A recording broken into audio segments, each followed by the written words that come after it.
Welcome to Claim Your Confidence, a podcast that will introduce you to the most powerful people in the world.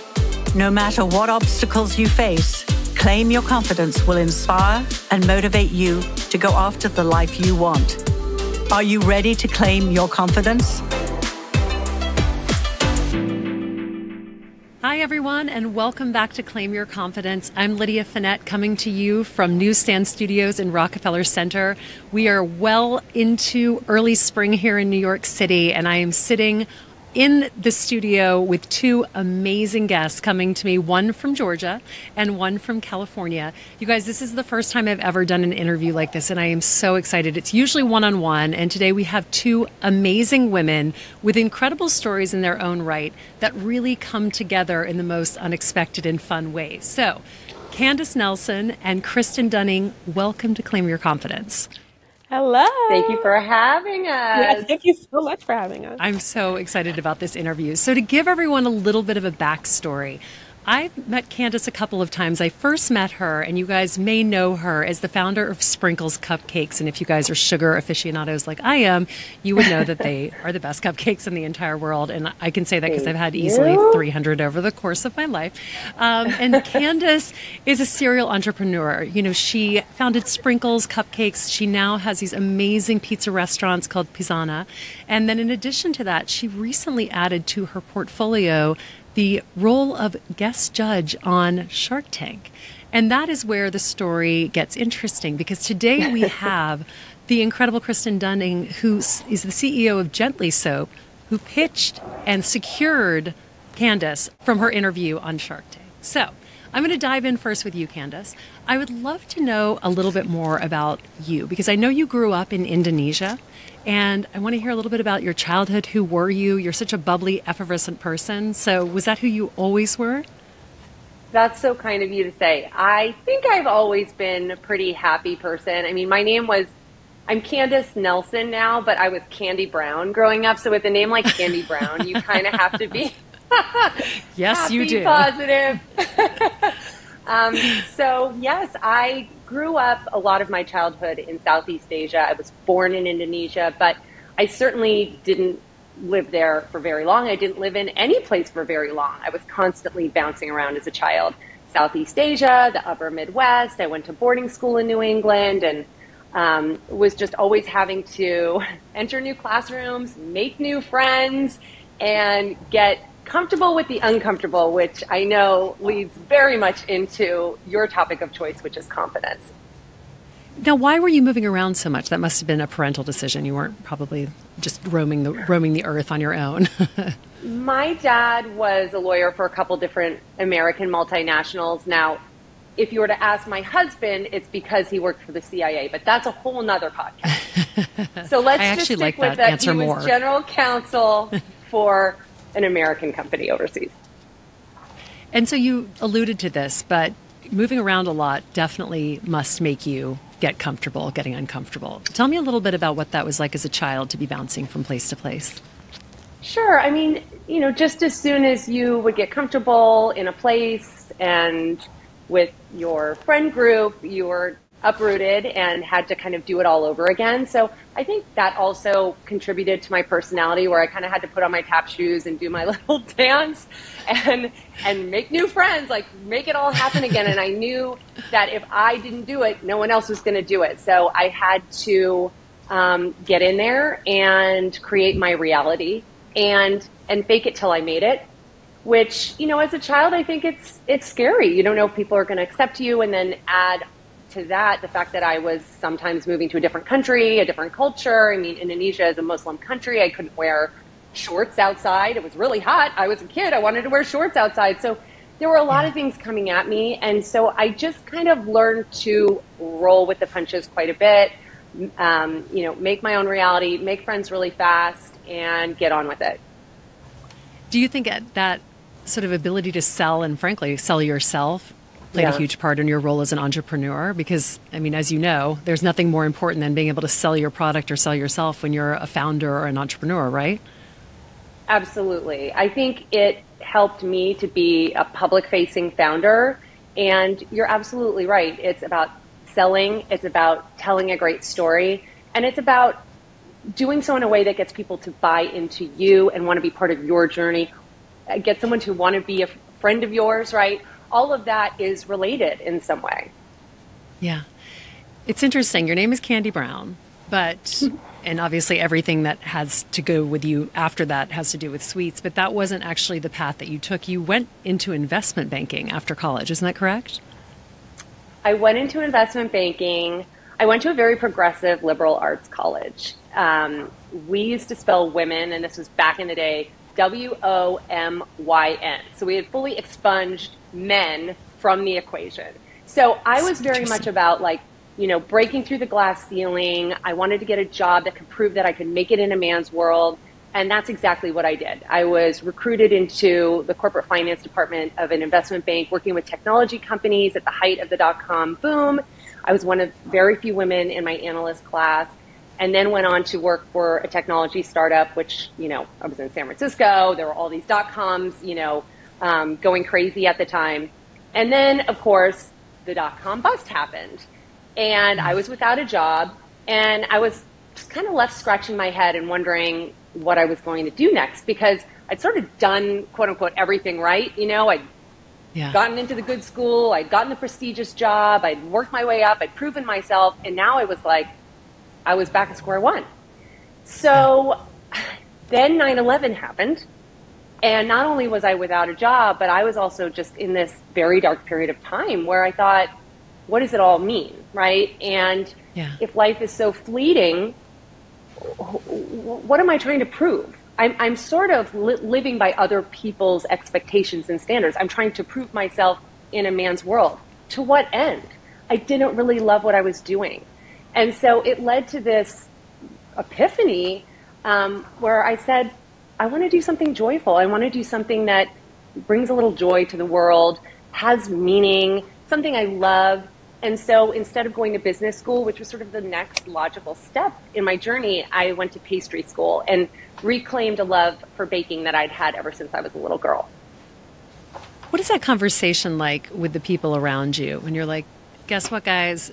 I think you probably thought I was going to business school. I am going to a school that also starts with B, but it is baking school. What is that like to the people around you? Are they sort of like, okay, do it? Or was everyone just scratching their heads thinking, I lived through these years too, the September 11th hangover that lasted for many years, where a lot of us were like, what is going on? Like, you're young, life seems like it's completely taken a 180 overnight. So what did those around you say? And did that bother you? Because obviously confidence comes from being okay in here, right? It's an inside job, but it can also be shaken by other people's opinions. Well, I think at that point they thought it was kind of cute that I was going to go to pastry school. I'd have sort of a little hiatus before I went back to the real world. It wasn't really until I went to pastry school, came out of pastry school, and started plotting the world's first cupcake bakery that people were like, oh, this is more than just a phase. And then I got a lot of people cautioning against doing that. And what did you say to them when they were saying that?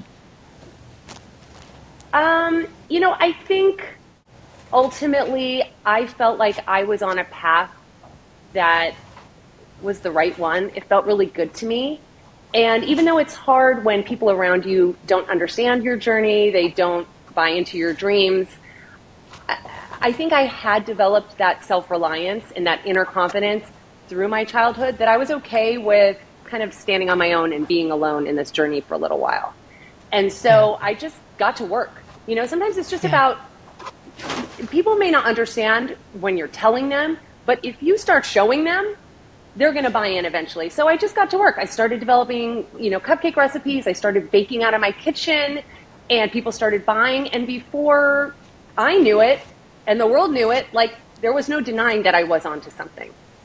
Yeah, absolutely. That's got to feel great, by the way, just as an aside. And I could also see Kristen nodding while you were saying that about the entrepreneurial journey as well.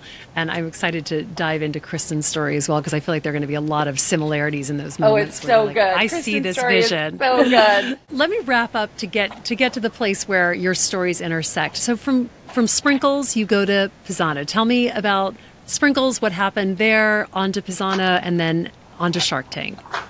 Honestly, Lydia, I just follow my gut. I mean, if it's tasty, I'm all in. And I met an incredible Italian chef who had just immigrated to the United States. I had one bite of his pizza, and I was like, we got to do something together. I knew I could build a business around him and his product. I knew I could build a brand around it. And so we are actually about to open our 7th Pizzana in a couple weeks in Houston. We have 5 in the LA area, 1 in Dallas, 1 in Houston, and we're continuing our expansion. So that's been really, really fun. And then through all of these entrepreneurial ventures and some of my angel investing and speaking, and I came out with a book for aspiring entrepreneurs, I caught the attention of Shark Tank, the producers at Shark Tank, who asked me to come on the show, which has been really a lifelong dream for me. I'm a huge fan of the show. We watch it as a family. My boys love it. And so even after all the TV I've done on Cupcake Wars and Sugar Rush and the like, it wasn't until I got on Shark Tank that I finally got the street cred from my kids that I've been looking for all this time. It's all about children's approval. God, Absolutely. I feel like every parent would say the same thing. For like a minute. Just for only a minute. Oh, that's good to know too. Okay, well, that's good. I'm going to stop you there and dive into Kristen's story a little bit, because I think that it's so interesting to think about how these two things happen and your paths cross. But Kristen, start me off at the beginning of your life. You grew up in Georgia, and I always say we're Southern ladies, so yes, I grew up in Georgia, but I always say that I was partially raised by my grandparents in Alabama. So on my dad's side, his parents, they had an 84-acre farm in Dixon Mills, Alabama, and that was kind of really integrated into my way of life, especially really young. We would go down there in summers, Christmas break, spring break, stuff like that, and there was nothing there for an 8-year-old or 4 to 8-year-old child. There was nothing there besides like land. There was like 3 television stations, and they weren't playing cartoons and kids shows. So I was very much forced to get like acclimated to being outside and being out in nature.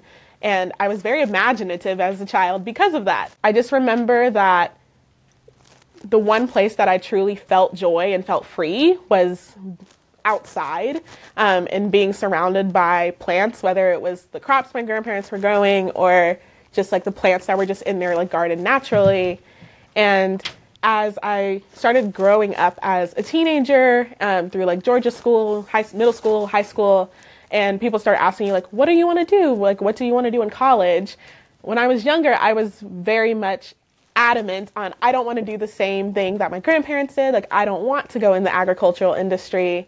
But as I started touring colleges, I really felt like that was the place where I felt the happiest and I felt most to myself.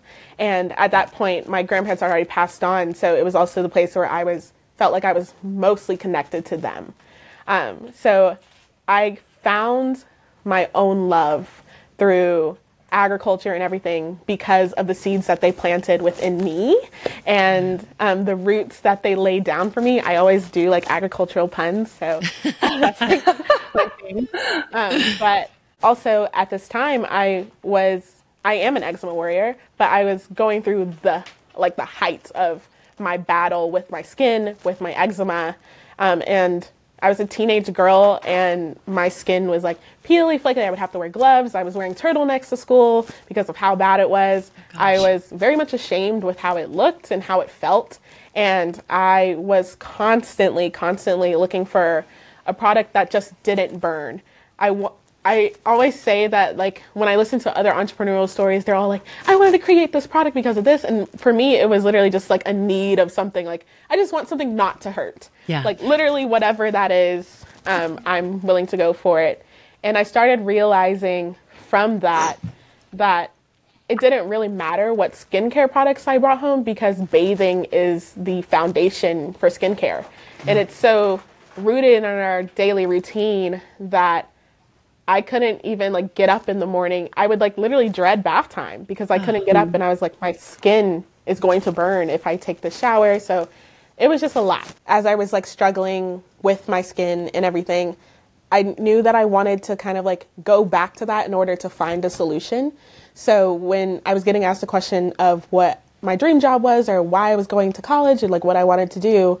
Everything at that time, like everything I wrote down is literally like I wanted to create natural products or be in product formulation for, I was like Burt's Bees or something like that. But that's what I went to college for. I went to study agricultural sciences for natural product formulation. Wow. So it was that specific. Like you absolutely knew always what you were going to do. I feel like that happens so rarely to people. You know, most people are sort of meandering along, but you're leaving the farm and you're like, I know exactly where I'm going and where I'm headed. Yeah, that was my dream. So it was very much like in my head, like I wanted to create change and help people with skin like mine find joy. And I was nodding earlier when Candace was talking about her story because she kept saying she wanted to help others find joy. And that is so similar for the both of us. I was very specific about it. And I thought I was going to go and work for someone else and do that. But I ended up stumbling into doing it myself, which is the best part. So yeah. So Kristen, tell us about how you stumbled into, or realistically, how you methodically plotted to get your soaps made. Yeah. So I always tell everyone that I never kind of intended to be an entrepreneur. I feel like some people like really gun for the entrepreneurship role in their life. I feel like I literally stumbled into it. I just wanted to research botanicals. And as a freshman at the University of Georgia, I was in this honors research dorm where we were pushed to basically start our own research projects in order to qualify for scholarship funding.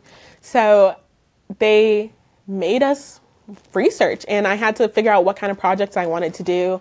And I immediately knew, I was like, I want to do medicinal plants and eczema. I didn't know what was going to come of that, but that was like immediately. I was the first person to submit my abstract. I was the first person to nail down a professor because I was just so like, this is what I'm doing. Like thinking back on it, I just thought it would be a great resume addition to when I go to apply for a job. Yeah. But I was also just so interested about it. And it so happened that when I was like pitching it to my research mentor, Dr. David Knopf, who like signed on to the project with me, that his wife really suffered from eczema. So he immediately knew what I was talking about. He got it. He was like, this is it. And in my head, like I had watched like this wave of natural products take over the world, like through high school. And I also knew that the natural products that were currently on the market, I couldn't use them. I was like, natural should be better, but it's still causing a lot of burning sensation with me. And I want to figure out why that's happening and how can we use botanicals? Because plants should be good. I know that plants are good, but why are they causing so much irritation and reaction with my skin? And through my research, I ended up finding out like the dangers of essential oils. I ended up looking at like plant extracts and botanicals and how do you safely and effectively use botanicals in natural skincare in a way that gives you the beneficial properties that we're all craving and want, but doesn't react or make your skin overreact. So that was the essence of that research project. As an entrepreneur, I think that there's something to be said for finding something you're passionate about, because it's almost like there's an endless amount of energy. There's a well of energy that doesn't exist for anything else except for things that you are that passionate about. So were you testing that on yourself then? Were you testing it on your advisor's wife? Like what was the trial process at that point? Yeah, so there wasn't actually a product. One of the things that we did at the very, very early stages in 2018 at research conferences was use our botanicals to make soap. And I wish I could tell you there was some really big mastermind behind why we chose soap, but it was really just there was low barrier to entry to making soap. Yeah. And we were like, it's the base product for all skincare regimens. So here you go. And we made soap and we were handing it out like to people who came and talked, like sat at our talk at research symposiums. And we were like the most popular research talk of the evening because of that. People were like, if I go here, I get free soap. So there would like be lines. And I like thought back to that moment and I was like, I'm gonna make soap again. So I retaught myself how to make soap in quarantine. And I was like posting about it on like Facebook, or like my mom would post about it. And people started asking, where can I buy it? Like, ooh, I'm going to launch a Shopify store. And that day, like I put every bar of soap that I had made in quarantine on Shopify. And within an hour, it was all sold out. And I was like, that means I have to make more soap. And the cycle just started to continue, and I was stuck in a soap business, which I love. So, and then Gently Soap was born. Wow, what an amazing story. I love every piece of that. So this kind of brings us to the point of the story where you guys start to intersect. And I want to know, Candace, we talked a little bit about the fact that you had been sort of reached out to about becoming a shark. Kristen, how did Shark Tank become part of your world? Yeah, so I guess like fasting forward through like the 2 years before I went to Shark Tank, I was just doing like collegiate pitch competitions, and I was winning a lot of them, but that's all I was doing, and farmers markets. So that was my early traction. From the pitch competitions, people were telling me like, this can be a big brand. You just need to get it in front of some eye or like some national stage to really blow it up. And Shark Tank just seemed to be the idea that everyone was recommending to me. So I applied, and I didn't expect to hear anything back, and I feel really grateful that this happened because I put in one application and I made it all the way through the first time. So Candace, tell me a little bit about the process of becoming a shark. Like, what is the training like? And I want to ask on both sides, and I don't know how much you can tell me about this, but I am fascinated because everybody who walks onto that stage seems to know exactly what they're doing. And I guess if you've been watching it for a while, it makes a little more sense. But they call you and they say, all right, are you interested in being a guest shark? So then what happens? So then you say yes. If you have your wits about you, you say yes. And then you go through a series of interviews. There are a lot of players involved in Shark Tank. So between the studio and the producers and the executives and the network, there are a lot of heads on my Zoom calls. And I went through a series of those, and fortunately they thought I would be a fit, and that's pretty much it. There's no training. I mean, I think they are definitely looking for people who are operators who've had their own success in founding and growing businesses, and then leverage that success to then go on and invest in other businesses. So you have the pitches through the lens of an operator as well as an investor. I think once you have both of those skill sets and you have some presence on TV, you could be a good fit. As an auctioneer, I have to ask this question. When you go in there and you, in your mind, are like, this is how much I'm going to spend, when you're sitting in that chair, are you like, you know what, I'm just going to mortgage my house and give away my life savings because I think I want to bet it all on this deal?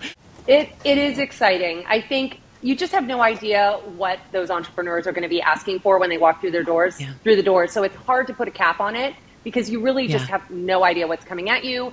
And you may love this one and the next one, but you may not be into the next 5. I mean, it's just really, you got to go in with an open mind and an open wallet. And how do you know when to speak? Like, how do you know who's going to be the first shark in? Do you want to be the first shark in? Is there a strategy? What was your strategy? To speak. By the way, did you notice how I just interrupted you? That's what we do to each other. You're fighting to speak. It is the Shark Tank for a reason. We're fighting each other to get our questions in, for airtime, for all of it. It's ruthless. All right, Kristen, your turn. So you go in and you're thinking to yourself, okay, I'm only going to give away this much of my company. But then you're standing there with the lights and you're telling your founder's story.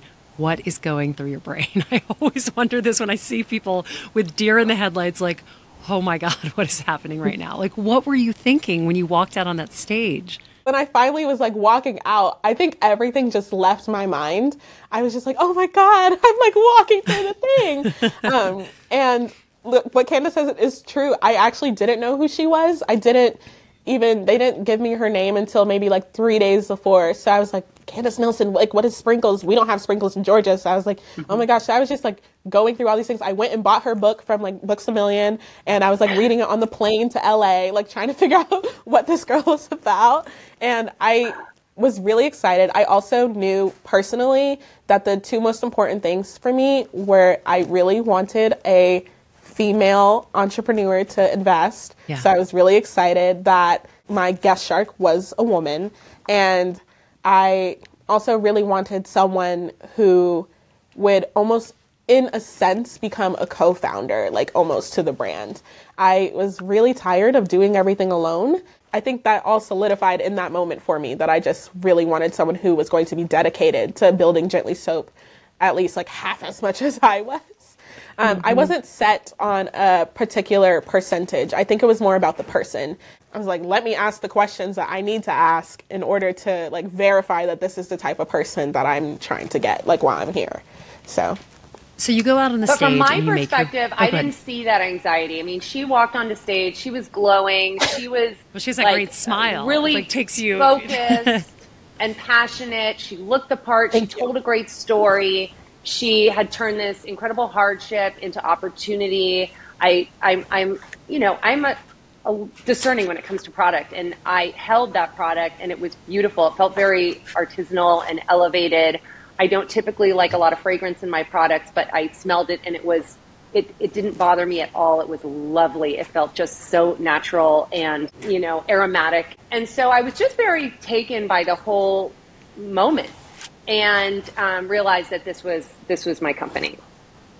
Oh my gosh. Okay, but you weren't the only one who felt that it was your company. So tell me about all the back and forth, because there were a couple of sharks who were in there who thought that the deal was coming to them. So Kristen, from your side, what are you seeing while all this is happening?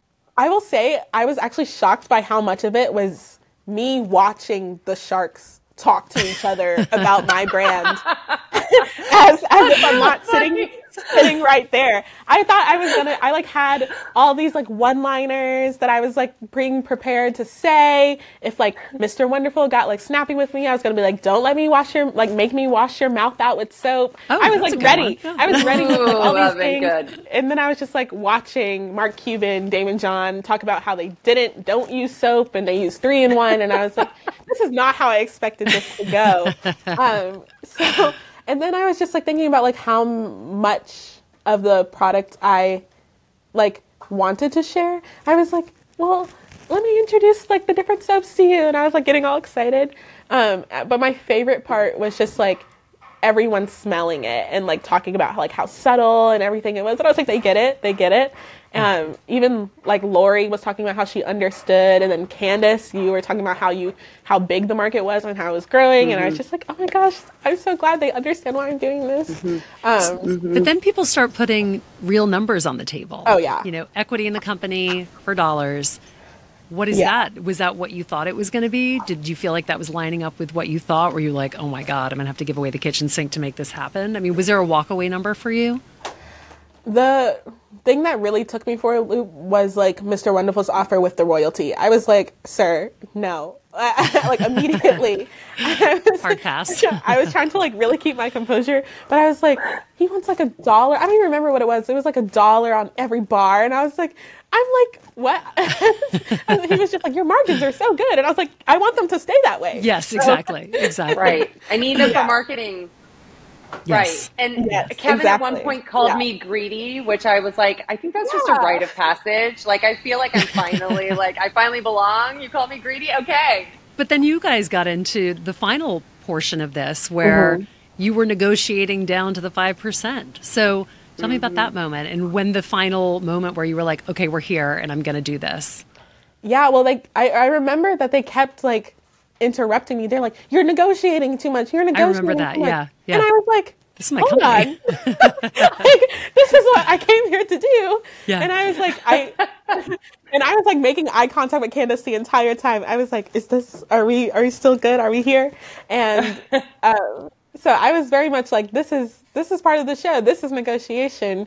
And at that point I had definitely solidified in my mind that Candace was who I wanted, because there was one thing that she said that she was like, I'm the type of investor that you can call any time of day, any time of night, and I'll show up there. I'll be there for you. And I was like, that's what I needed her to say. And I was immediately like, oh, Candace. And then she was talking about passion-driven entrepreneurs, and I was like, she understands me, who I am. And also Mr. Wonderful, I really appreciate him putting an offer on the table. But he was talking about CVS and Walmart, primarily, and not really listening to the positioning that I was trying to give. And Candace started mentioning 13 Lune and beauty and everything. So I think at that point I was just I'm going to lock in and get the deal solidified here. I was just really focusing on that. Yeah. When you both walked away, did you feel good about it? Yes. No, I felt exceptional. I immediately called my mom and I was like, she's amazing. Oh, I love it. Yeah. To Kristen's point earlier about it is really hard to be a solopreneur. I always think it's easier to have a partner in the business, but Kristen has an incredible family. that have supported her and have lifted her up. And she's a really great friend community and church community, and she's very well supported. And I've had the opportunity to meet her mom and kind of get to know some of the folks in her world. So it's been really, really fun. But it's just, you can't not love Kristen Dunning and, just what she's done at such a young age from her dorm room. It's a wonderful story. It really is on so many levels. I'm doing the MC job at the Female Founder Collective CEO Summit, which is taking place next week. And the entire discussion topic is about the Year of the Woman and how women had such an incredible year last year at the box office and with Taylor Swift and all of these things. But the reality of female entrepreneurship is that there are no dollars for female entrepreneurs out there, especially for Black and brown founders. So I love this story so much because I think a lot of times women get scared. They get scared of asking for money. A lot of times when they go to ask for money, they're not getting it. So this kind of story, this lifting up of each other, is such an incredibly refreshing thing to hear. And I love both sides of this. Can I leave you guys with one question for both of you? As you think about Gently Soap in the next decade, what is going to happen to this brand? Tell me biggest dreams. Tell me what you want for this. Let our listeners know how we can help you. At Gently Soap, we're a brand that we're bathing essentials for sensitive skin and eczema with real herbs and real joy. So we don't have essential oils, no synthetic fragrances, but we're providing a joyful botanical experience to people who haven't had it before through real flower herbal infusions that I created. So, and part of that is that we're really leading the conversation on the fact that essential oils may not be good for everyone to use, especially as they go through their household products, their bathing products, their skincare products, and how do we use botanicals in a safe and effective way.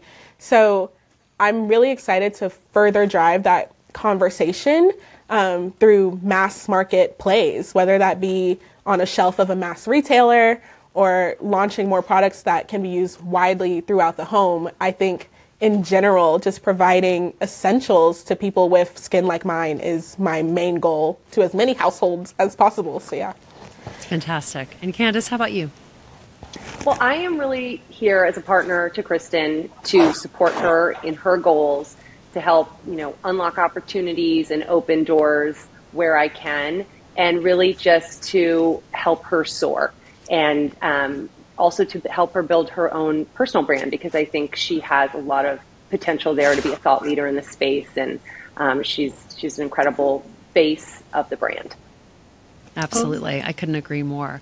Well, I always like to leave my listeners with a thought or a question at the end. And as you talk about lifting each other up and helping each other soar, I would challenge everybody who's listening today to think about one person in your own life who you could help do that for, because it's such an amazing way to see women working together. I hope that you guys will DM me and let me know how you're doing that. DM Candace, DM Kristen. But more importantly, go buy Gently Soap, ladies, because we all need this in our homes. Come on, let's do it. Candace, Kristen, thank you so much for being here. Give me social handles, give me where we can find Gently Soap immediately, and then our listeners can get off this podcast and go get it. Yeah, well, the first and foremost is gentlysoap.com. Okay. Then we're also on Amazon with Prime, and then we're also on 13 Loon at their Larchmont location in LA, and then also online. My Instagram is at Gently Soap, making everything super easy for you guys. And then my personal is at Professional Plant Girl. Love it. I love it. Candace?